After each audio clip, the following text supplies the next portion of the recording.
Бо альманахи видавалися, спроби видання альманаху були з самого початку Білорусі з'явилися за межою.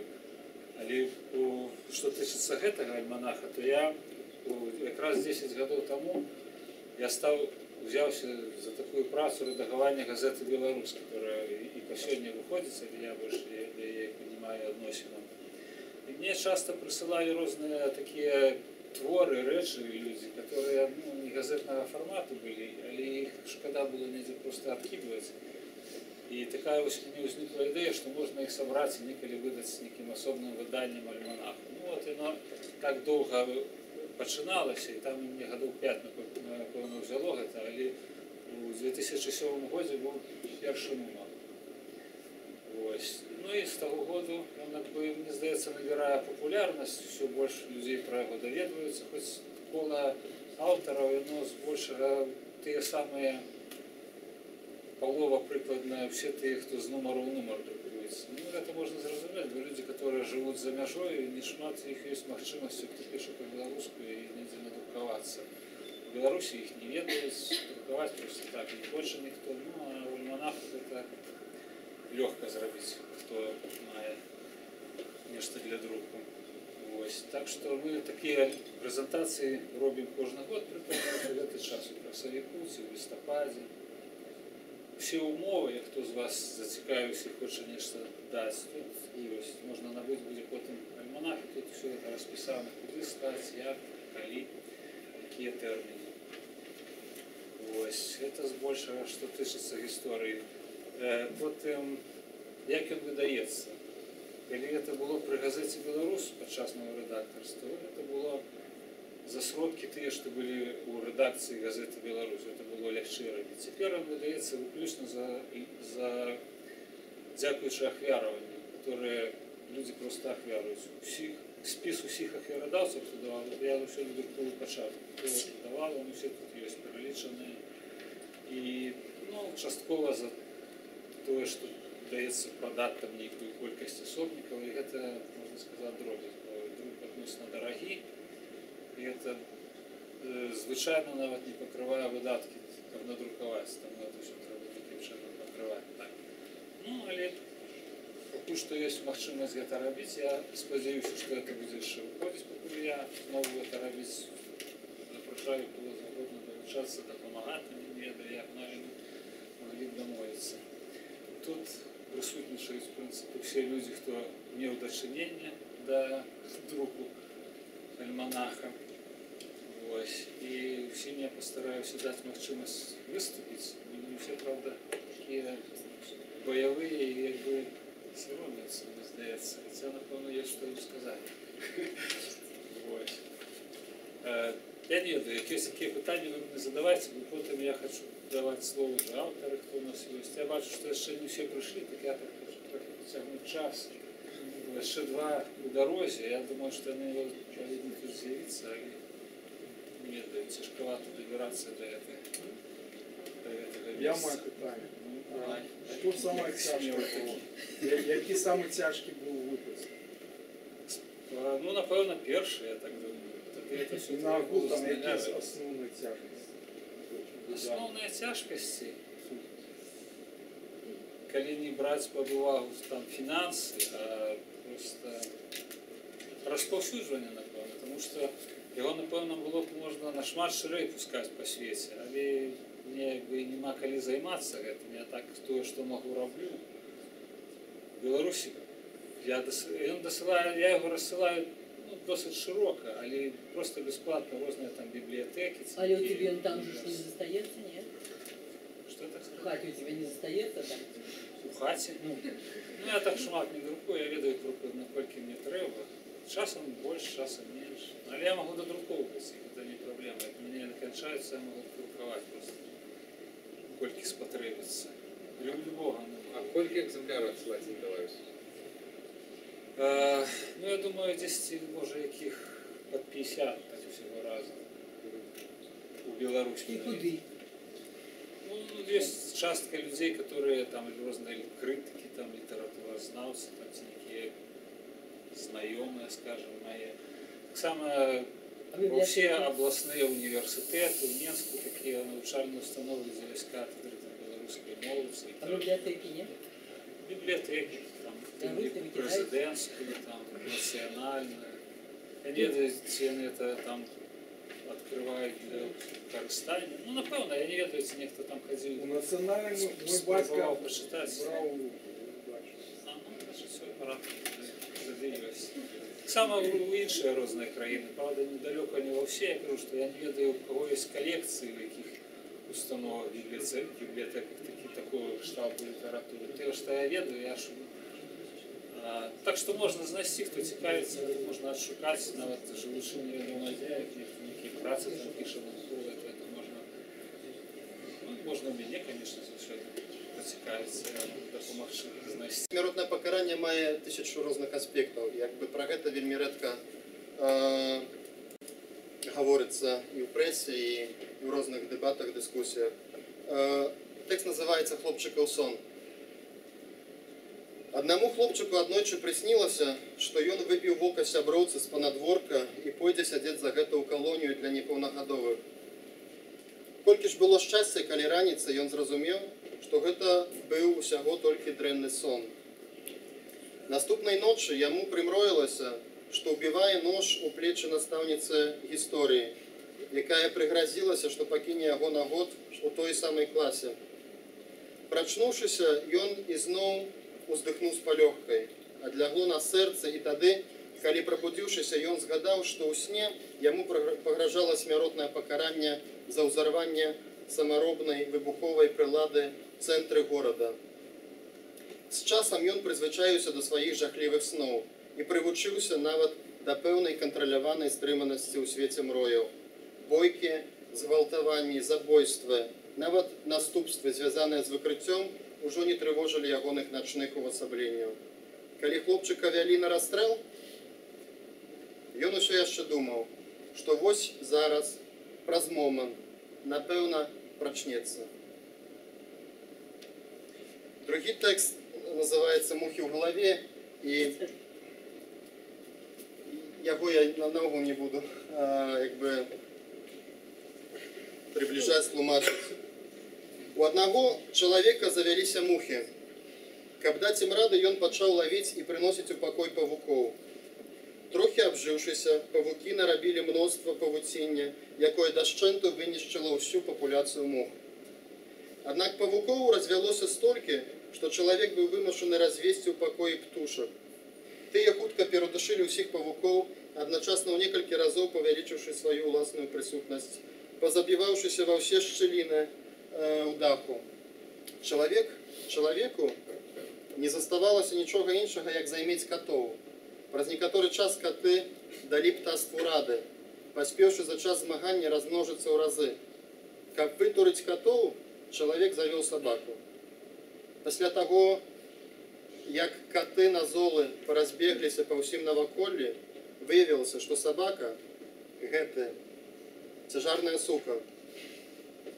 Чалавек пражыў з ёй аж да сваёй смерці. Пасля смерці ягоны чэрап пакрылі лярвы мух. І так пачалося ўжо новае, але ўсё яшчэ старое кола. Гэта не вельмі змрочны тэкст, ён напалову аптымістычны. І больш такі аптымістычны, больш эсэ, чым апавяданне. Я напісаў яго на замову чэшскага часопіса, які рабіў агляд думкі пра тое, чаго бракуе Беларусі, чаго не хапае Беларусі. Розныя беларускія аўтары, Сергей Смотрыченко, можа быць, вядомы некаторым з вас, ладзіў гэты праект і папрасіў мяне напісаць, адгукнуцца тэкст на замову, што і вельмі складана, а з другого боку вельмі лёгка, таму што ведаеш, у цябе канкрэтная замова на канкрэтную нейкую тэму. Чаго бракуе Беларусі? Тэкст вельмі кароткі. Чаго бракуе Беларусі? Ну хіба годных, сардэчных, пачцівых людзей? Дык не. Гор бракуе. Каб мог узлезці наш чалавек пабліжэй да неба, азірнуцца наўкол і ўбачыць, што па ўсёй краіне уздоўж і ўшыр, у вёсках, мястэчках і гарадах нямала ў нас годных, сардэчных і пачцівых людзей. Чаго бракуе Беларусі? Бадай мовы? Дык ёсць жа мова. Акіяну бракуе, каб падышоў да яго наш чалавек, як мы сёння з Маратам да Атлантычнага акіяну. Каб падышоў да яго наш чалавек і усвядоміў бясконцасць ягоную, багацце, глыбіню бяздонную, каб пачуў мілагучнасць хваляў і занурыўся ў іх пеністай красе з галавою. Чаго бракуе Беларусі? Мусі быць гісторыі. Не. Пірамідаў, магчыма, якіх ні час, ні вайна, ні катаклізмы закрануць не змаглі б. Глядзеў бы на іх наш чалавек, як на доказ, і зразумеў, што і ў яго быў дзед таксама, і што ўнук калісьці будзе. Чаго бракуе Беларусі? Няўжо волі? Няўжо праўды? Веры? Хутчэй сонца, каб сагравала веру, каб азалочвала праўду, каб дадавала волі. Чаго бракуе Беларусі? Свабоды, напэўна. Свабоды і толькі свабоды. Свабоды, каб зразумець, што нічога больш не бракуе Беларусі. Свабоды, каб убачыць, што годныя, сардэчныя, пачцівыя людзі – гэта ейныя высокія горы. Свабоды, каб пачуць, што мова – гэта ейны бурлівы акіян. Драўляныя хаты дзядоў – вось дзе яе велічная піраміда. Вочы бабулек – вось дзе ейнае сонца, а ў іх і воля, і праўда, і вера. Свабоды толькі бракуе, але ж свабода заўжды пачынаецца і заканчваецца ўнутры. І ці не ў кожнага з нас ёсць сваё нутро, хай абабітае, хай пакалечанае, хай нават вывернутае, але ж нутро. Дык чаго ж усё-такі бракуе Беларусі, апрача хіба як самой сябе. Дзякуй. Значит, я не лічу, конечно, себе письменником, не лічу літаратарам, але час ад часу просто, як кажуць, нешта казыча у сярэдзіне і падштурхвае да таго, каб выліць нешта тое, што круціцца так, недзе там у галаве, каб яно выйшло ў форме тэксту, яно атрымала нейкае матэрыяльнае ўвасабленне з тых думак, з тых нейкіх адчуванняў, якія я маю. І ў гэтай сувязі я б хацеў сказаць, што менавіта выбар сюжэтаў таксама у нас, у беларусаў, ён абсалютна, што называецца, не абмежаваны. Тут і існаванне, паралельнае існаванне, скажем, заходняя Беларусь, усходняя Беларусь. Маса розных, як кажуць, таких рознасцяў патэнцыялаў, якія пры спалучэнні яны даюць менавіта вось тую іскру, менавіта тую напругу, якая і з'яўляецца сапраўднай літаратурай, якая выклікае эмоцыі, пачуцці, якая змушае задумацца, якая змушае зазірнуць у сябе праз вось гэтае успрыняцце гэта свету, або гэтай з'явы, або гэта персонажу ў кнізе. Таксама вельмі такім, я лічу, ударным сюжэтам ёсць існаванне і ўся эта з'ява беларускай эміграцыі. Трагічная эміграцыя паваеннага часу сярод прадстаўнікоў, якой акурат ёсць гаспадар Занкович, гаспадар Кіпель, якіх мы бачым сёння, гаспадар Шукілоць, якого вы бачылі на папярэдніх нашых сходах. І вось гэтым разам я паспрабаваў так асэнсаваць некаторыя або рэстаўраваць для сябе, скажам, некаторыя думкі, адчуванні, некаторыя, можа быць, праблемы, якія стаялі перад тым пакаленнем той эміграцыі паваеннага часу. І просто паспрабаваў змадуляваць вось гэта, прыцягнуць там нейкія інфармацыйныя таксама блокі да нейкае адчуванне вось тога Нью-Йорку 40-х, 50-х гадоў. Часта, калі тут ходзіш, я хаджу там у ваколіцах свайго месца працы на Манхэттане, там трапляюцца мясціны, якія дамы, скажем, або нейкія вуліцы, на якіх адбываліся вось якраз праходзілі вось это першыя этапы гісторыі гэтай паваеннай беларускай міграцыі ў Злучаных Штатах. І просто як пэўны такі, можна сказаць, омаж, нейкі трыб'ют, нейкая даніна вось гэтым людзям, гэтым асобам, якія прыехалі сюды па вайне, якія мелі, безумоўна, вельмі трагічны лёс. Дасюль тое, што з кім яны былі ў часы вайны, значыць, як там адбывалася ход этой другой сусветнай вайны ў Беларусі, это, безумоўна, адна з найбольш трагічных, недадаследаваных, адна з самых табуяваных сторонак гісторыі Беларусі. Я спадзяюся, што праз ось такія нейкія падыходы праз пісьменства, праз нейкую такую фабулярную, значыць, проза, там, паэзія і так далее, калі праз гэта тая праблема, той вось гэты гістарычны вузел будзе разглядацца, то, можа быць, крыху лягчэй вось эта балючая такая тэма просто будзе даследавана і будзе, урэшце, кажуць, перастане быць таким праблемным момантам у гісторыі Беларусі,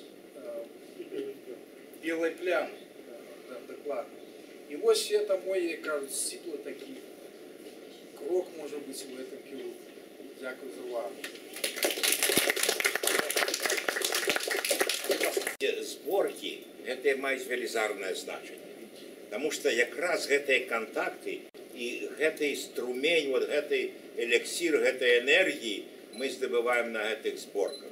Бо калі мы застаемся грамадой беларускай, то якраз тыя зборкі нам даюць гэта, што нам патрэбна, гэтую энергію.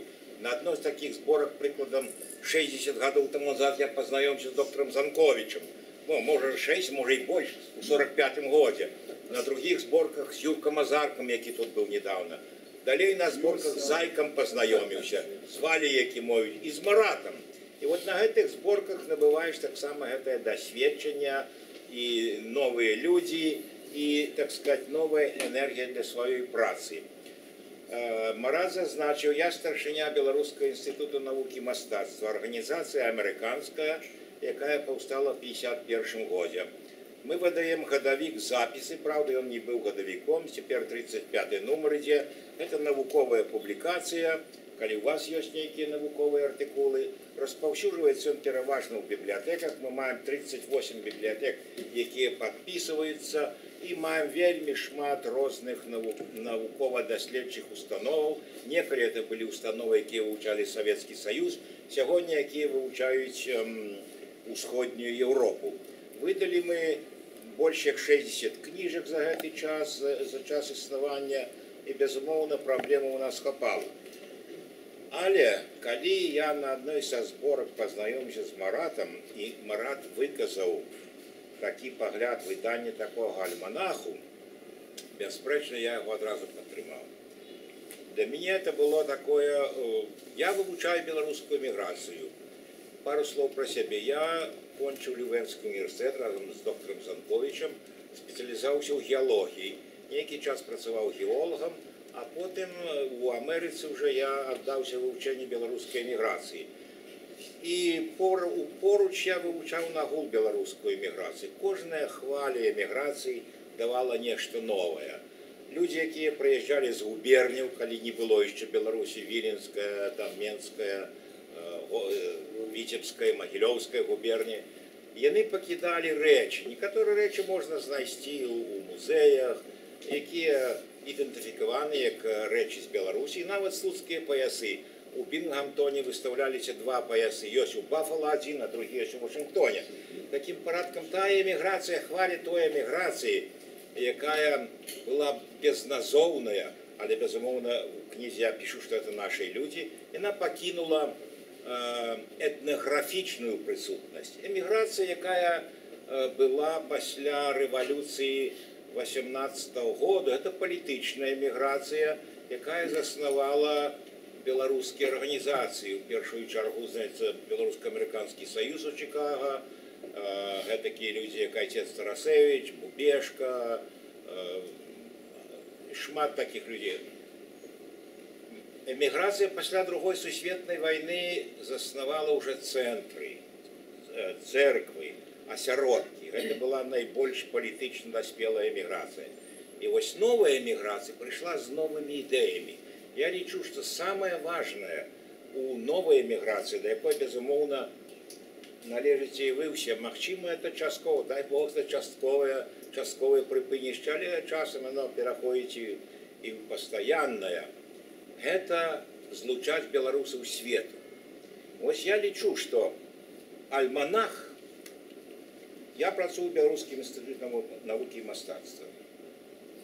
Мы цікавімся навукоўцамі, якія вывучаюць Беларусі, і падтрымоўваем. Бо гэта ідзе ў студэнцтва, гэта ідзе ў даследніцтва, пашырае беларускі. Але мы сустрэліся з такім з'явішчам, што беларусы любяць пісаць і пішуць, і няма дзе друкаваць.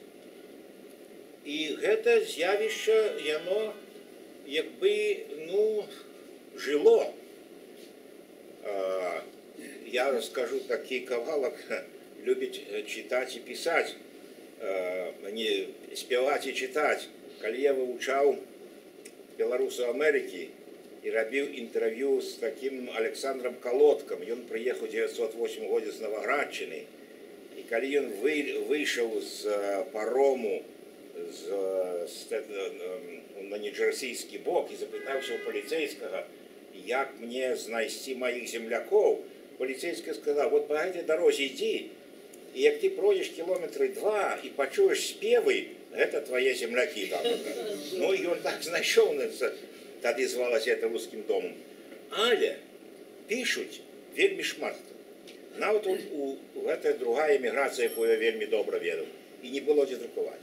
І вот тое, што пачаўся такі альманах, які дае магчымасць людзям друкавацца. Майце на ўвазе, што ў суседніх народаў з альманаху некаторыя атрымалі нобелеўскія прэміі. Вы добра ведаеце Буніна, вы добра ведаеце іншых. Гэта я не кажу тое, што мы атрымаем, а аўтар прыйдзе на нас, але гэта нешта такое, што развівае культуру, і калі б не была дадзеная магчымасць, гэта не было. Другі момент – гэта таварыства бацькаўшчына, якое ёсць на Беларусі. Хай сабе яно і слабенькае, хай сабе яно гэты бюлетэнь малы, але тым не менш ён адыграе сваю ролю. Ён групуе беларусаў у свеце. Гэта новая з'ява, якую трэба падтрымоўваць, гэтаксама, як трэба падтрымоўваць альманах. Нехта парушыў пытанне, альманах павінен пайсці ў бібліятэку, бясспрэчна, ў першую чаргу.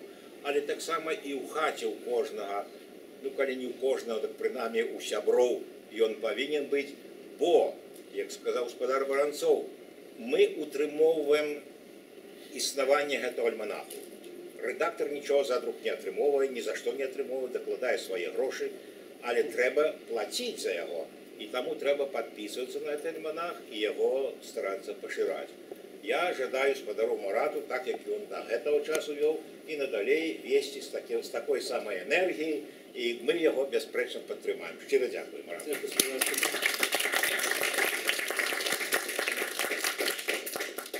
Як паўстаў наш альманах «Беларус», я зачаў задумлівацца, каб што яшчэ з майго жыцця, которое я помню, так як цяперашні артыкул właśnie праз партызанка, праз вайну ёсць напісана. Я не буду тут доўга, бо ўжо ўсе ёсць змучаныя досыць і расказана ўжо праз усё. Найважнейшае тое, што насколькі я ведаю, вельмі цяжка выдаваць гэта альманахам. І вот тут бы хацеў апеляваць, глядзячы на столькі людзей, як на сягонняшні сабралася, каб паддерживаць Марата у гэтым і купляць гэты альманах і дарыць камусь, каб ён быў распаўшэхнены. Бо бачыце, ўжо тут было слова, што можна выдаць кніжку, але ніхто не хоча чытаць.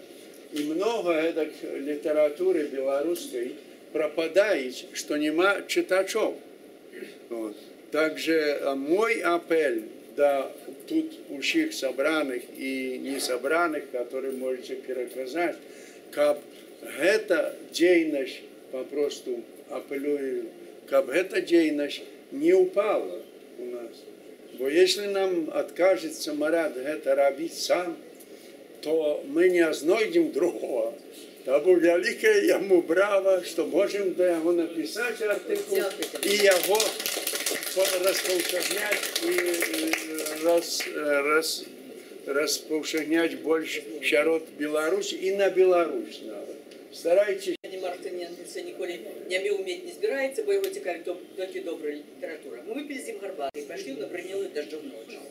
Я дробна семянел на высокіх абцасах.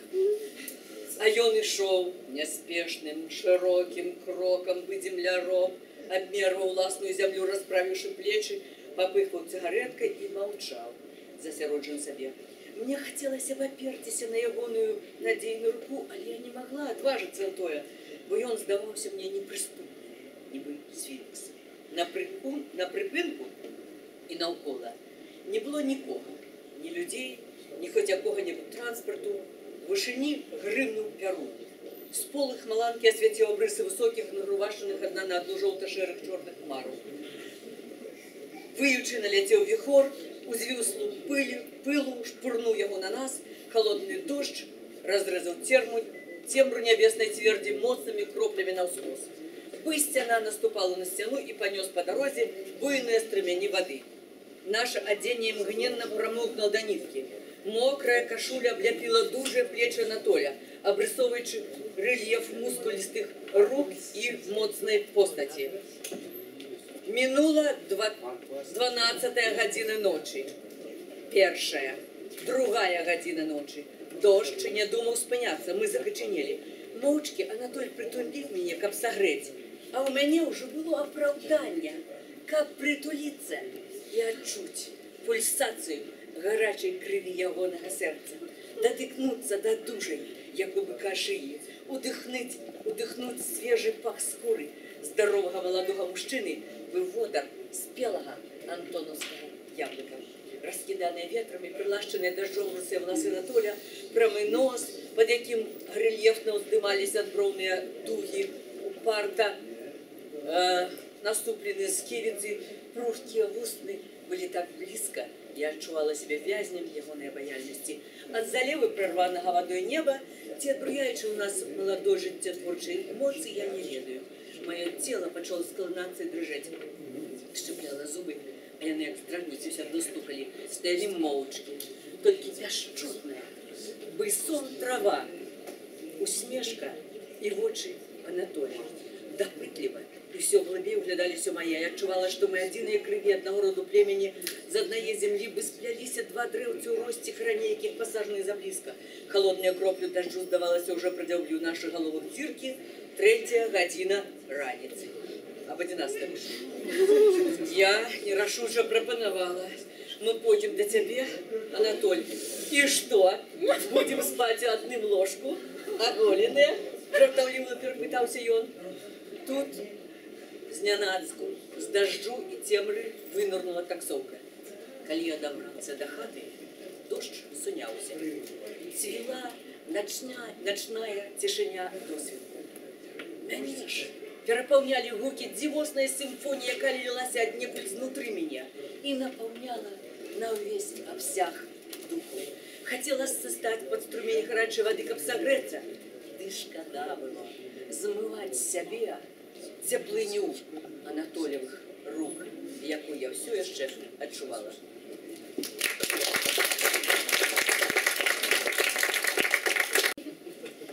Это не я виноват, это Марат виноват.